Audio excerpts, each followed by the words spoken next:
안녕하세요. 당신의 재무비서 재무설계사 박미나입니다.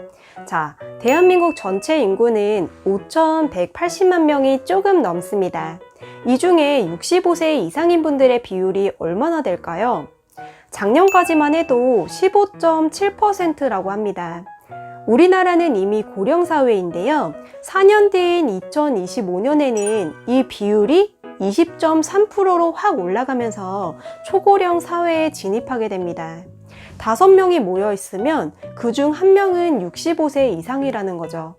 오늘은 앞으로 다가올 초고령 시대에 대비해서 내 노후를 위해 필수적으로 미리 준비해야 되는 3가지에 대해 말씀드려 볼게요.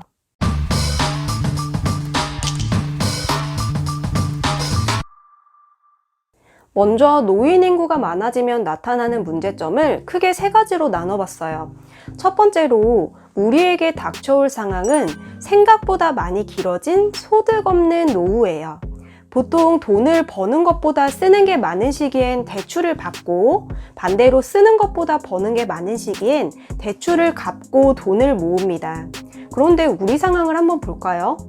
결혼해서 집 사고 차 사고 매달 양육비에 부모님 용돈에 빠듯하게 살다 보면 어느 순간 늙어 있어요.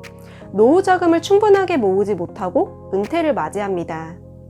그러면 노후 자금을 마련하지 못한 분들은 한 번 더 일자리로 나와야 되는 상황이 생길 수가 있어요. 작년 기준으로 은퇴 후에 부부가 한 달을 살려면 이 정도는 있어야 된다라는 금액은 294만 원 정도라고 합니다.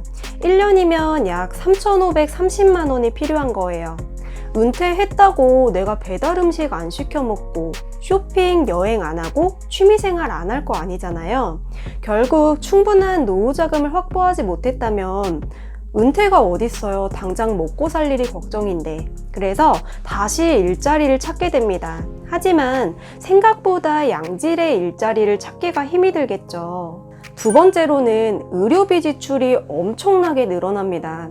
나이가 들면 진짜 어디든 아파요. 간병도 필요해요. 특히 나이가 들면 들수록 의료비는 심각한 부담으로 다가옵니다. 통계에 의하면 대한민국 1인당 태어나서 죽을 때까지의 병원비인 생애 의료비 지출이 1억 원 정도 되는데요. 이 중에 50% 이상이 65세 이상 노년 시기에 발생합니다. 조금 더 자세하게 보면 죽기 1년 전 가장 많은 의료비를 쏟아붓는데요. 수명이 길어지면서 이 마지막 1년이 점점 늦춰지고 있습니다.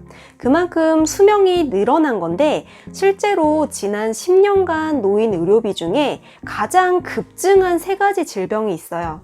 바로 비뇨기과 질환, 치매, 우울증 순이었는데요. 모두 노화가 진행될수록 유병률이 커지는 질병들이고 특히 가장 가파른 증가세를 보이는 것은 이거였습니다. 치매. 저는 지금 할머니 할아버지랑 살고 있는데요.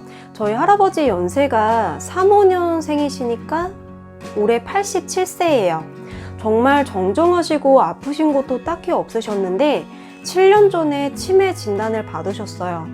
그래서 앞으로 노후 의료비에 관련된 이슈들은 계속 나올 거고 그에 대비한 위험 설계는 필수적으로 준비하셔야 됩니다.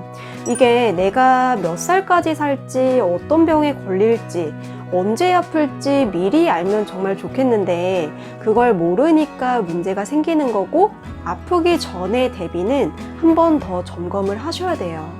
마지막은요, 초고령화가 되면 그만큼 나라에 세금 낼 사람이 줄어들어요. 급격하게 정부에서 재정이 고갈되면서 나라의 세금이 부족하게 됩니다. 코로나 때문에 지금도 세금 많이 쓰고 있잖아요. 국민연금도 당연히 앞으로 국민연금을 내는 사람보다 받는 사람이 많아질 거고요. 건강보험이나 노인 장기요양보험을 내는 사람보다 받는 사람이 더 많아지게 돼요. 이런 사회적 비용은 증가하는데 이걸 충당할 재정, 돈이 부족하게 됩니다. 지금처럼 출산율이 저조해서 초고령화 속도가 빨라지면 빨라질수록 그 갭은 점점 커지겠죠.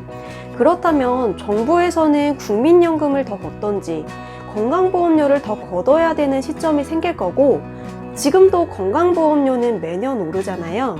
우리가 운용할 수 있는 자산도 그만큼 낮아지는 겁니다. 노후 생활비는 국민연금에서 30-40% 정도, 퇴직연금에서 1-20% 정도, 개인연금에서 20-30% 정도 충당을 하셔야 되는데, 여기서 얘기하는 소득 대체율은 기본적인 생활비를 말씀드리는 거고, 실제로 조금 더 풍족한 삶을 원하신다면 결국 개인연금의 비율을 높일 수밖에 없습니다.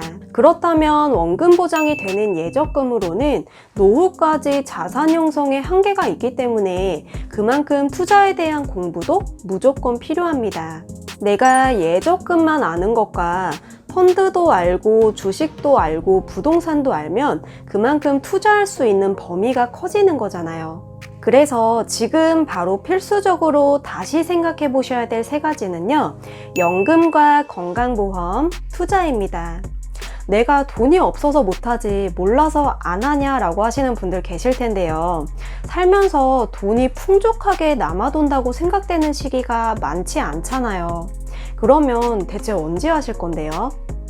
결국 은퇴 자금을 충분하게 모으지 못한다면 초고령화 시대에 정말 힘든 노후를 보내게 되실 거고, 특히 갑자기 건강에 문제가 생겼을 때 건강보험으로 커버될 수가 없다면 은퇴 자금을 쓸 수밖에 없는 상황이 생깁니다. 그리고 이 은퇴 자금을 조금이라도 더 효율적으로 모으기 위해서 투자가 필요한 거죠. 연금, 건강보험, 투자 꼭 기억해 주시고요. 저는 다음번에 더 도움되는 주제로 찾아뵙겠습니다. 잠깐 구독과 좋아요 꼭 부탁드리겠습니다. 감사합니다.